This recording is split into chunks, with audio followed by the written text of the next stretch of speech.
had a principal. We had an agreement. We had training dates picked out. Yep. And I literally could not.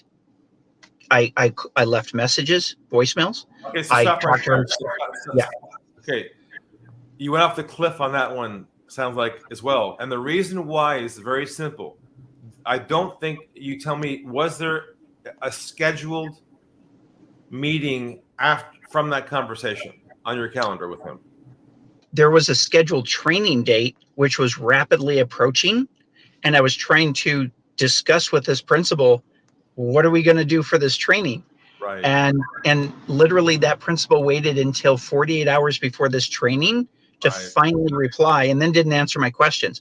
Yeah. And in talking with them on site in person, they just said, you know what, we're so overloaded at this time of year. I'm sorry I didn't get back to you. I meant to. And it was a genuine, you just weren't high enough priority, because I knew you were going to come up here and do the training.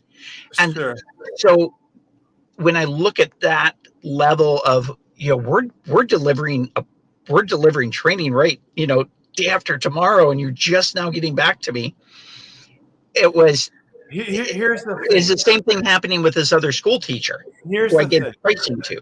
These people are overwhelmed. Yes, 100%. Look, not just them, everybody is these days. Yeah. Which means you have to overlay on top of that for them structure. See, they're operating in an environment of chaos, you see? And what you're doing right now is you're dropping in as one more piece of the chaos they got to deal with on their own.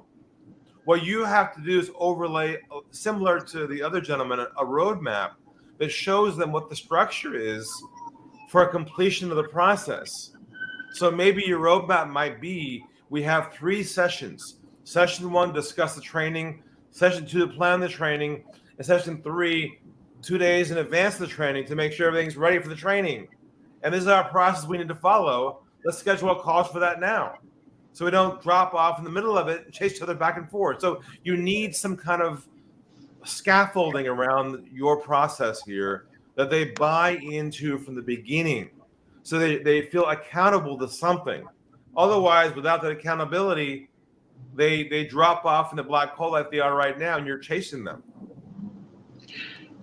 That's brilliant. And let me ask you this. Something just occurred to me that you had shared, one little piece of wisdom I absolutely loved, and I want to ask if it would apply in this case. You've talked in the past about sending an email saying, where you just say, this date and time, I'd like to have a conversation with you. And I'm greatly paraphrasing here, but basically you tell them a date and time, and say, let me know if this does not work for you. Here's the meeting link. Is that okay to do, or is that too pushy, too salesy? No. What you do is you say, let me know if these dates or times will work with you. And you wait until they write you back and say, yes, that works for me at 2 o'clock on Friday.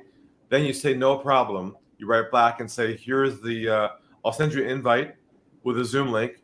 And here's the Zoom link in case you don't have it. And I'll meet you there at this time. So you're giving a couple different options. Yes, a couple options. Let them choose or come back with their own. And don't try and do everything in that one email. Break it into small bites and pieces so that they can do one thing at a time with you. Makes perfect sense. Okay, thank you so much for coming on. We had a principal. We had